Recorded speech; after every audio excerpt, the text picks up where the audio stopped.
Yeah. Policy director works great. Policy Gotten me director, into a lot of common parties, yeah. Oh, good. So Okay, great.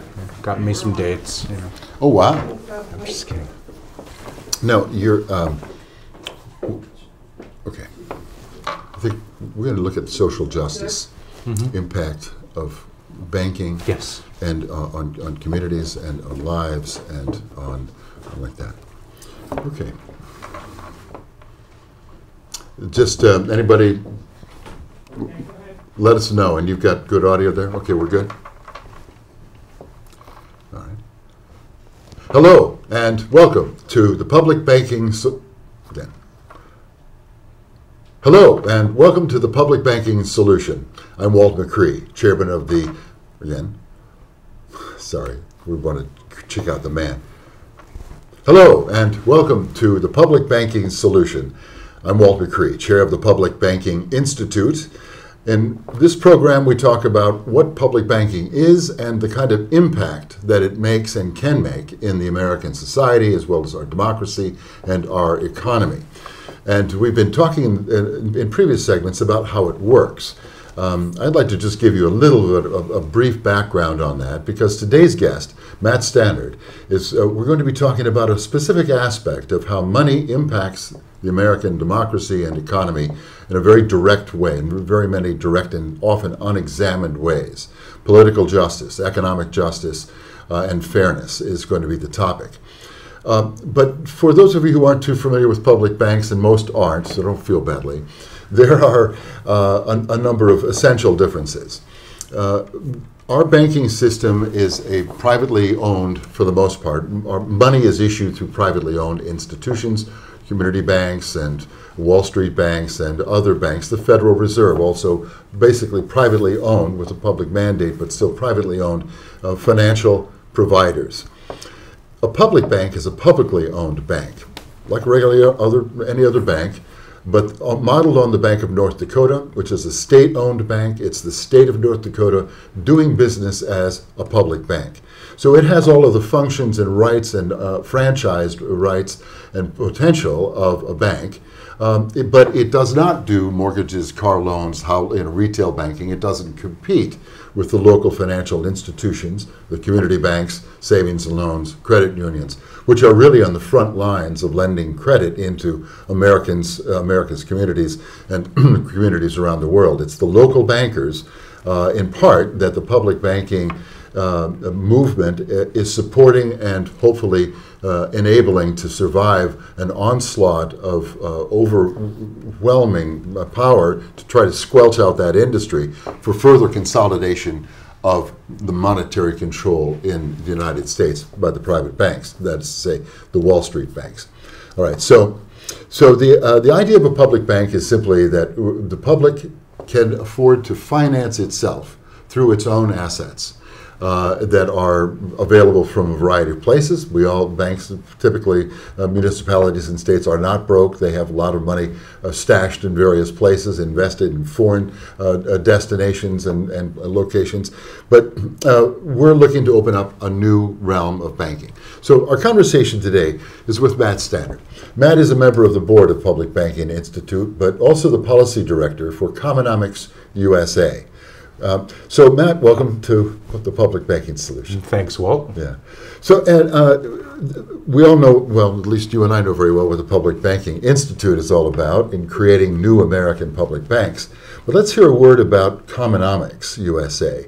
And what is that about? Great. Commonomics USA works in a complementary relationship with organizations like the Public Banking Institute and other new economy organizations that are seeking to materialize economic justice in our institutions, in our laws, in our policies, and certainly in movements like public banking and a variety of other material movements which are seeking to democratize the economy and protect the commons. So when you say democratize the economy, what does that really refer to? Well, right now, as you know, for example, the practice of banking and the practice of the creation of money, the creation of value, the determination of credit decisions are kept in private hands, and not only in private hands, but in a very select elite few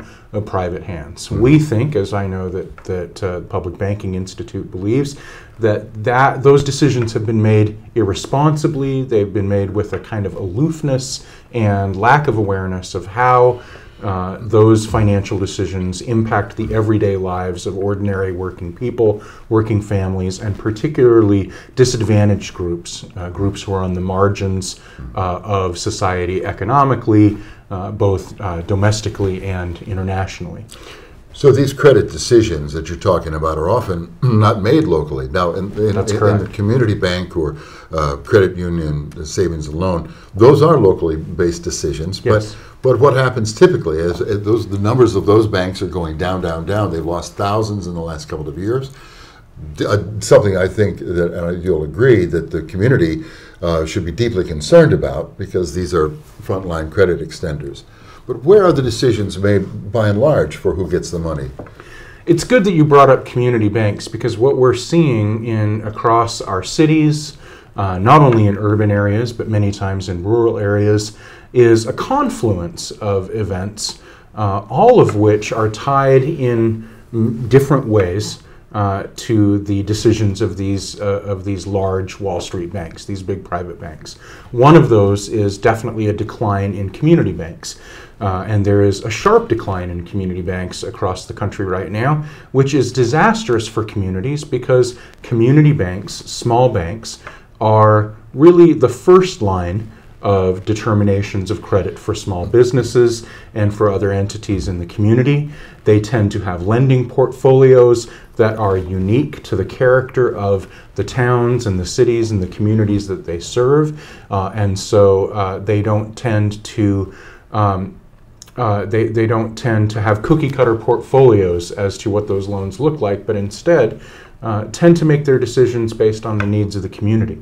So we're seeing those community banks in sharp decline. We're seeing that at the same time that, as a result of out-of-control Wall Street fees for handling municipal money, as well as risky ventures, such as interest rate swaps and other ways in which Wall Street banks have trapped municipalities. And what we're seeing is that as community banks decline, city budgets also are in decline, and city services begin to shut down, and small businesses begin to fail, and you have more and more main streets across America with boards on their windows and going out of business sales, and you see situations where big box stores come in and replace local proprietors.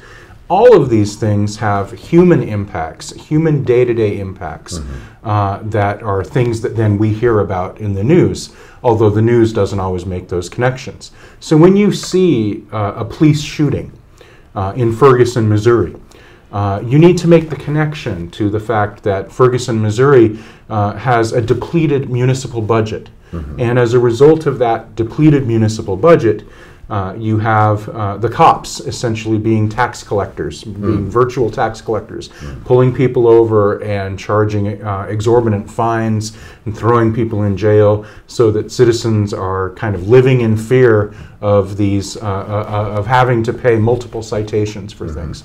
You see budgets depleted, and so there's a lack of city services, a lack of emergency services, a lack of shelter services, a lack of treatment services for people who might need some help in a public manner. All of those things then spell the depletion of resources in cities and a kind of desperation, and that's when the violence starts.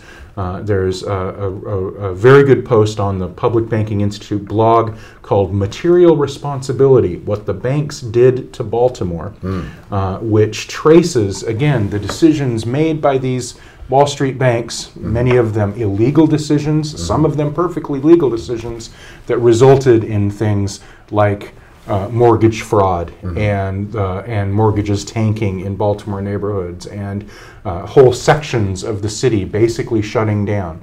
That's the context in which you need to look at the things that then happen in the streets. With desperate, angry people, alienated people, looking for community, unable to find community because all of the money has been depleted and it has all trickled up to Wall Street.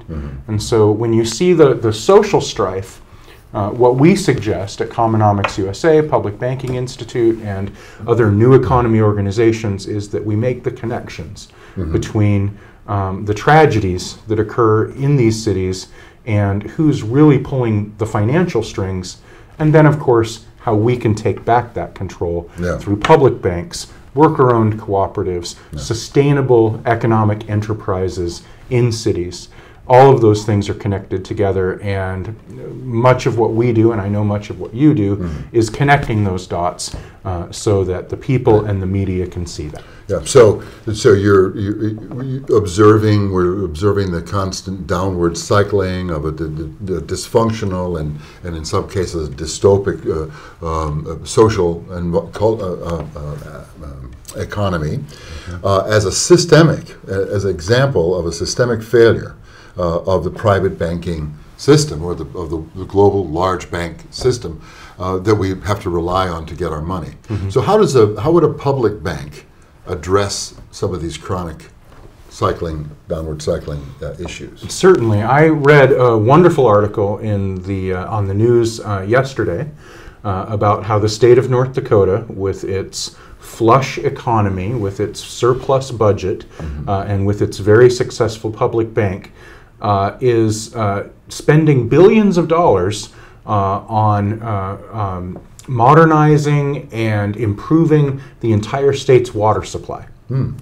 And they can do that because they have a public bank, because they have a robust public economy, as well as a private economy, because the community banks there can lend to private businesses, lend for infrastructure. They're doing very well, and as we know, the public bank is a huge part of that.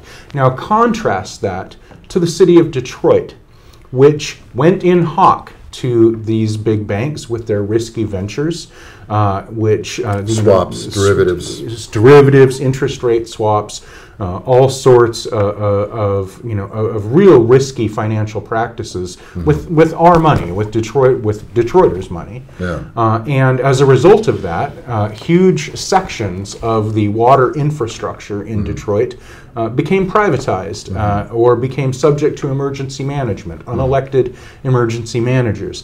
And then as a result of that, everyone knows about this humanitarian crisis where these public-private partnerships in water management in Detroit started shutting off the water of those private citizens, not the businesses, mind you, but the private citizens who were unable, who may have been just delinquent, a couple of months behind on their water bills. Same thing now happening right here in New Jersey. Same thing beginning to happen in Baltimore as well, and in a lot of places with depleted municipal budgets. Compare that with North Dakota, who with their healthy budget, engineered and sustained by the public bank of North Dakota, is able to modernize their water systems. No one's going out without water in North Dakota, and a huge part of that is that they have a bank whose mandate is to serve the people. And that's really the key. If we want to solve these problems, we need to materialize the empathy that we have for one another. We need to materialize the spirit of cooperation that exists in human enterprise. And the way that we can do that is by sustainable local economic growth, which, as those in the Public Banking Institute know, comes from public banks, and you only need to look at the Bank of North Dakota for that example. That's a really lovely way of saying that. Another way might be to say about monetizing this human compassion, monetizing our concern and our relationships. Putting our money where our mouth is, and certainly creating, it's not enough to just, philanthropy is not enough. For philanthropy is not the answer for the problems that we're seeing in our cities, for the problems that we're seeing with municipalities.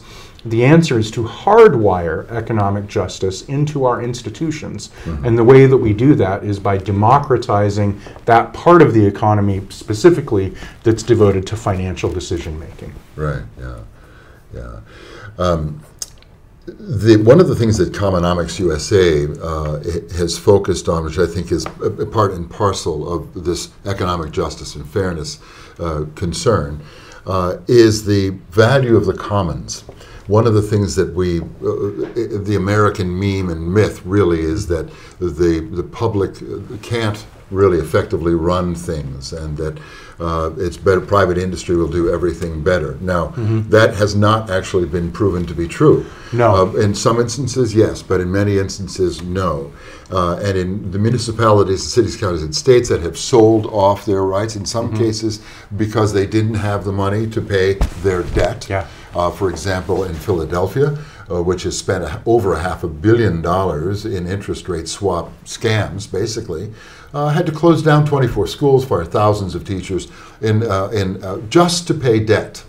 So we're trapped in this system of dependence on the private issuance of money, when we in fact have the right and the ability to issue our own. Now the commons.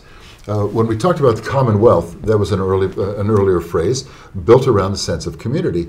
But the economy focused on a private sort of an interest of how can we make a lot of money, or how we can, if the bottom line is, if our priority is to profit from this, then the concern about the community is relegated to something much less. So what you're talking about here is changing the priority altogether and allowing money then to be a relational device and a utility, as opposed to a commodity that's pursued for private, personal interest. But now I've gone on a bit about, more than I should have, about the commons, but I'd really like to hear you take a little bit more about how critical the commons is and what role it plays into the general well-being, and what it looks like. What are part of the commons? What's included in that notion of the commons? That's a very good question. There are levels of the commons, and there are levels. There are definitional levels of the commons. I think that the thing that people most quickly associate with the word the commons is our natural resources, the resources that we all share. But also there are public spaces that are built from those resources. And so we would say that our parks and our waterways and our fisheries and certainly not only our natural resources, but our access to those resources. And then our roads. And in many cases, our information systems. And our education system. Our education system, and our collective endeavors. And as I have researched for writing that I have done on the commons, what I have found is that throughout history, certainly throughout American history and going way back before American history, there have been what some people might call parallel economies. There have certainly been a lot of instances where private enterprise has achieved these gargantuan goals. But right alongside that, including in American history, there is this history of cooperative economics, of cooperative management of the commons. And the work of Elinor Ostrom, who's a Nobel Prize-winning economist, shows also that the management of the commons can just as easily and often more effectively occur collectively through non-market and in many cases non-government solutions of people cooperating together as it can under private hands. And so part of our vision of the commons in terms of defending it, expanding it, and celebrating it is prioritizing a cooperative management system of the commons. Now, how does banking come into that? I always like to explain the role of public banks and my vision of public banking as the road versus a store that exists at the end of the road. The store that exists at the end of the road may be privately managed. It might be a co-op, it might be community owned, but it might be privately managed. But the road is public. The road that you drive on to get to the store is a public road. For me, money, and particularly the lending of credit for development and community purposes, is more like the road than it is like a car on the road or a building on the road. The money is the road. The money is the utility. It's a means to an end. And as Ellen Brown and many other really thoughtful people have said, it is better then that money be a public utility and that the control of finance be a public utility than being in private hands. Because if it's left in private hands, it's going to become much like the commons has become when privatized. And I would say the only problem with your description of privatization is that you were not enthusiastic enough in talking about the myriad ways in which privatization has failed our economy, has failed to meet the needs of the people. In the case of water, as we've been discussing before, in every instance, in every historical instance and contemporary instance of privatization of water management in America, the price of water for consumers has shot dramatically up, and the quality of water, our protection from pollutants, water safety, water quality issues, has shot way down. That is a universal truth in terms of the privatization of water. There's not a single community in this country where privatization has resulted in either a higher quality of water or decrease cost, increase access to water. It's always, that causal arrow has always run in the other direction.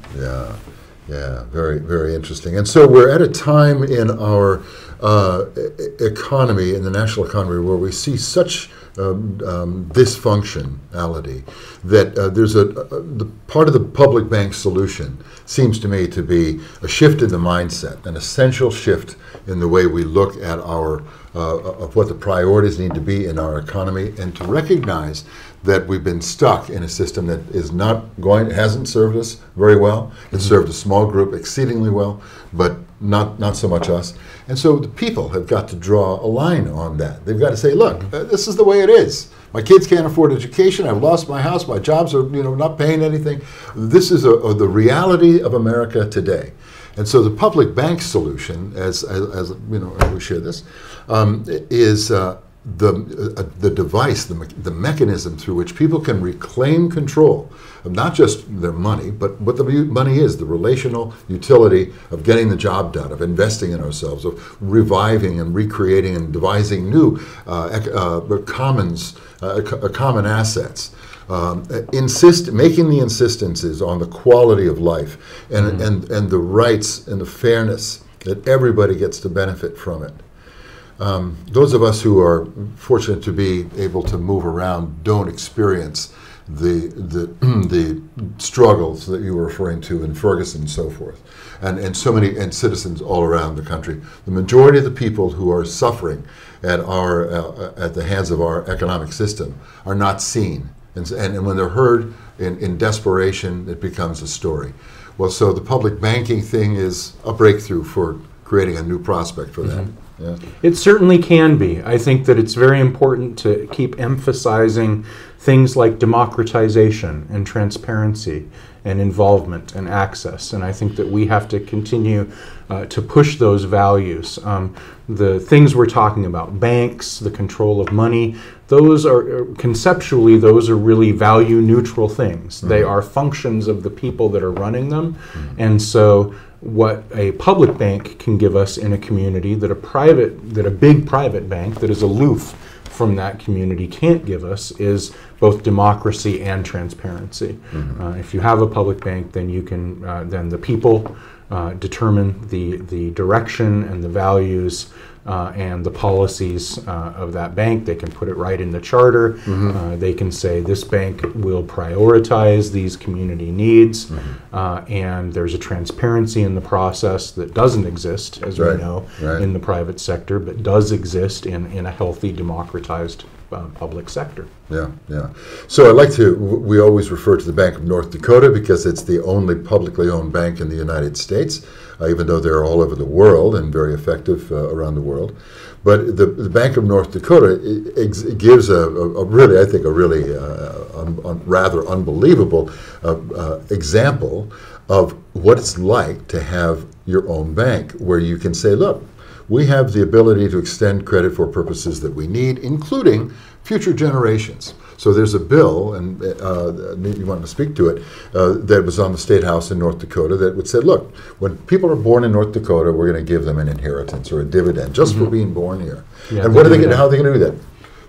$5,000 when you're born here, and we'll put it in your name in our bank, in our public bank. And when you get to be 20, that 5 will have grown to maybe 20, or and you can do one of three things with it.